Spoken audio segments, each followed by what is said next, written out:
दोस्तों, आज की कहानी है भाभी मेरे मायके आने पर आप हर बार बीमार कैसे हो जाती हो। दोस्तों, कहानी शुरू करने से पहले अगर आपने चैनल को सब्सक्राइब नहीं किया हो तो कर लीजिए ताकि आपके पास पहुंच सके हर नया वीडियो। बेटा रूसी 4 बार फोन लगा चुकी हूँ, तूने अभी तक उठाया क्यों नहीं? तेरी ननद ने जाने की तैयारी कर ली कि नहीं? माँ विदाजी गुस्से से बोली। अपनी माँ की बात सुनते ही रूसी कुछ दिन पुरानी बातें सोचने लगी। माँ का फोन। क्या कर रही है बेटा? कितने दिन हो गए, तूने तो याद ही नहीं किया मुझे। ज्यादा कुछ नहीं, छुट्टी है तो सोचा घर कमरे की साफ सफाई कर लूँ। अभी राशन सब्जी भर के लाऊंगी ताकि हफ्ता भर किसी प्रकार की कोई परेशानी ना हो। फिर बच्चों को तो दिन भर कुछ सटर पटर खाने को चाहिए होता है ना। अरे मैं तो बताना भूल गई, वो मेरी पूना वाली ननद है ना, वे घर आ रही है शादी में, तो हम उतना ही मिले थे। इस बार बच्चों की छुट्टियां लगी हैं तो सोच रही हैं 8 दिन यहीं रुक जाए, बस उन्हीं की व्यवस्था करने में लगी हूँ। रूसी ने अपनी माँ से साधते हुए कहा। क्या कहा तूने? मेरी ननद आ रही और तुम मुझे अब बता रही है? तूने उसे आने से रोका क्यों नहीं? कह देती ऑफिस में बड़ा प्रोजेक्ट चल रहा है, सुबह जाती है रात को आती है, संडे को भी ऑफिस। कुछ भी बहाना बना देती। क्यों आफत बुला ली तूने, वो भी 2 बच्चों के साथ? माँ कह तो तुम ठीक रही हो, परेशानी तो मुझे बहुत होने वाली है। मगर अनिरुद्ध को तो आप जानती हो, उनकी बहन आ रही है।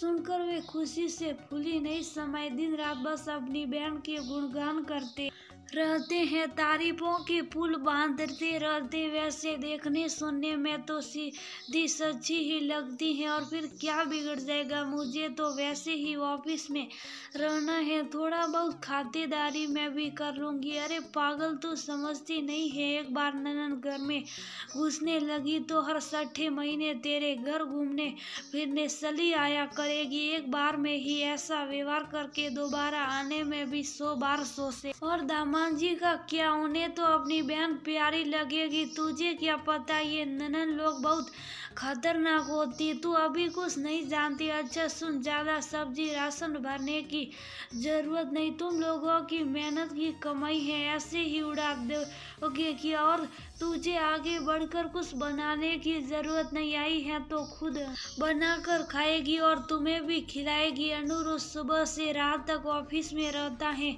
तुझे जो करना है करना, उसे कुछ पता नहीं चलेगा। और अगर तेरी ननद दामाद जी से कुछ भी कहेगी तो अपने आप ही गलत साबित हो जाएगी। फिर वह भी उसे घर बुलाने के लिए 10 बार सोचेंगे।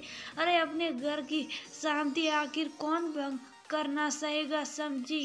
रूसी अनिरुद्ध की शादी को अभी 6 महीने ही हुए हैं। क्योंकि दोनों हैदराबाद में नौकरी करते हैं, इसलिए सतना वाले घर ससुराल में ज्यादा रुकी नहीं। अब पुणे में रहती ननद उनके घर कुछ दिन के लिए आ रही। हालांकि सोचा तो यही जाता है कि मिलना जुलना होता रहे तो प्रेम बना रहे। ननद को भी अपनी भाभी के संग रहने का बड़ा मन था। सुबह सारी कुछ दिन के लिए भाई भाभी के पास आ रही थी। रूसी पूरी तरह अपनी माँ की बातों में आ चुकी थी। नंदिनी से ज्यादा बात नहीं करती। कभी मन हो तो नाश्ता बना जाती या फिर ब्रेड रख जाती, मगर खाना बनाकर नहीं जाती। शाम का खाना बाहर से मंगा लेते, मगर नंदिनी के बच्चे छोटे थे, घर का ही खाना खाते थे तो वह अलग से बनाती थी। 3 दिन ऐसा ही चलता रहा। नंदिनी एक सुलझी गृहिणी थी, उसे कोई फर्क नहीं पड़ता था। बच्चों को पार्क घुमाने के बहाने सब्जी और जरूरत की चीजें भी ले आती थी। उसी रात रूसी को बुखार आ गया। अगले दिन अपने कमरे से ना बाहर आई तो नंदिनी ने अपने भाई से पूछा तो पता लगा उसे बुखार आया है।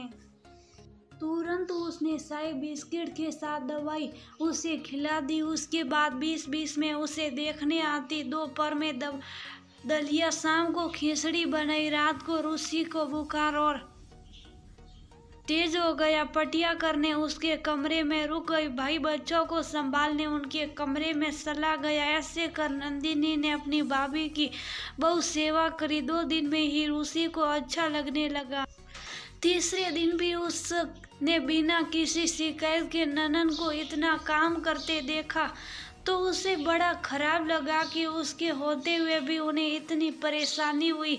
उन्होंने तो ना कभी मुझे कपड़ों के लिए रोका टोका, किसी काम का दबाव बनाया, ना कभी रुपयों पैसों के बारे में नहीं सोचा। हर सामान खरीद कर मेरी रसोई भर दी और मेरी देखभाल के लिए भी पीछे नहीं हटी।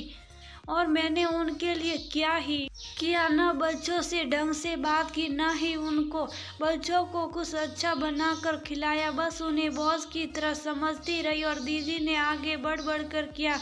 सच, माफ करने वाले का दिल बहुत बड़ा होता। मेरी किसी बात का बुरा भी नहीं माना। आखिर इतना बड़ा ससुराल संभालती हैं, समझती तो वह सब कुछ होगी, क्योंकि एक औरत के पास सटी ईर्दरिया होती हैं वो अपने पास होता।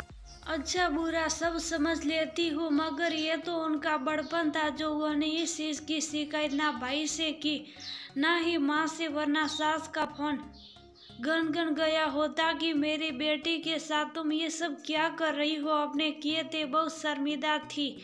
अगले दिन ऑफिस जाने के 1 घंटा पहले ही उठकर आलू के पराठे सब्जी पराठा बनाया। नंदिनी उठी तो बोली, अरे तुमने ये सब नाश्ता क्यों बनाया, मैं कर लेती, तुम क्यों परेशान हो गई, और फिर कल हम लोग वापस जाने वाले हैं। रूसी बोली, दीदी आखिर मैंने इन 5 दिनों में क्या ही क्या है। आज सोचा बच्चों के पसंद के आलू के पराठे बना कर जाऊं। मैंने देखा है आप उनके लिए यही बनाती है ना। और सुनिए, यूं अचानक आप नहीं जाएगी। अभी अनुराग से इस बारे में कोई बात नहीं हुई है। अभी कम से कम 8 दिन आप और रुकेंगे। हम लोग आपको हैदराबाद का चार मीनार दिखाना ले गए और फिर हम लोगों ने शॉपिंग भी नहीं की, इसलिए कल से मैं ऑफिस की छुट्टी ले रही हूँ। ननन भाभी जी भरकर मस्ती तो करेंगे। रूसी भाभी की बात सुन नंदिनी आरसी संकित होकर सोचने लगी। अचानक इन्हें क्या हुआ, फिर भी कुछ ना बोली। मुस्कुराकर हाँ में सर हिलाकर रह गई और उसी ऑफिस निकल गई। आज का दिन, अरे मैं कुछ पूछ रही हूँ का खो गई। विदा जी की आवाज सुन रूसी वर्तमान में लौटी। अरे माँ, मैं ऑफिस से पिज्जा हटाई हूँ, यहाँ बच्चों के लिए पिज्जा और दीदी की पसंद की कोल्ड ड्रिंक ले रही हूँ, साथ में सोच रही केक आइसक्रीम लेती चलूँ। इसी बीच आपका फोन बजा होगा। यहाँ बहुत भीड़ है, मुझे सुनाई नहीं दिया। ये तो क्या करे, मैंने तुझे समझाया था ना, ज़्यादा आगे आगे करेगी तो तेरा ही नुकसान होगा। और तू तो पिज्जा कोल्ड ड्रिंक्स आइसक्रीम क्यों फालतू में अपने और दामाद जी के सारे पैसों को फूंकने में लगी है। माँ बस करो, बहुत हो गया आपका कहना, मुझे कुछ नहीं सुनना जो पिछले 6 दिन से सुन रही हूँ। और हर दिन कुछ ना कुछ गलत करने पर खुद से नजरें नहीं मिला पा रही हूँ। आपके करने पर नंदिनी दीदी के साथ मैंने क्या कुछ नहीं किया, मगर हर बार उनका धैर्य सब्र और उनका काम देख मुझे समझ आया कि गलत वो नहीं है, मैं हूँ। जब से आपको पता लगा है कि मेरी ननन मेरे घर आ रही हैं, आपने मुझे उसी दिन से नए नए पैतरे सिखाना शुरू कर दिया। मुझे क्या करना क्या नहीं करना है सब पर ज्ञान दिया। मगर आज मुझे समझ आ गया है कि अपनी खुद की भी कुछ समझ होती है। मुझे भी सामने वाले को देखकर व्यवहार करना चाहिए था, मगर मैंने वही किया जो आपने मुझसे कहा। बस अब और नहीं, मुझे जो करना होगा मैं अपनी मर्जी से करूँगी। और आपको मेरी बात बुरी लग रही है तो ध्यान रखिएगा, मेरे भी 2 छोटे भाई हैं। जब मेरी भाभियाँ मेरे साथ ऐसा करेगी तो आपको कैसा लगेगा। माँ मेरी एक बात ध्यान से सुनना, माना पैसा जीवन में जरूरी है, मगर हंसने सुख दुख बांटने समझने के लिए इंसान को इंसानों की ही जरूरत पड़ती है। मतलब ये है, अगर हम अपने हर नाते रिश्तेदार से नाते नाता तोड़ देंगे तो अंत में हमारे पास पैसा तो होगा मगर हंसने बोलने मदद साथ के लिए इंसान नहीं हो गए। इसलिए अब मुझे जो करना है मैं अपने हिसाब से करूँगी। आपको बुरा लगे तो माफ़ करिएगा। अपनी बेटी की बात सुन विदा जी को अपनी भूल समझ में आई और उससे माफ़ी मांगते हुए बोली, बेटा घर तुम्हारा है, जिम्मेदारी भी तुम्हारी है, तुम अच्छे से निभाओ। मैं उम्र में तुमसे बड़ी हूँ मगर बहुत छोटी रात तुझे देखकर भटका रही थी। तू तो बहुत समझदार निकली। सल अब तू वही कर जो तुझे अच्छा लगता है। मैं फोन रखती हूँ और उसी सल पड़ी अपने पिछले 6 दिनों में की हुई गलतियों का प्रस्ताव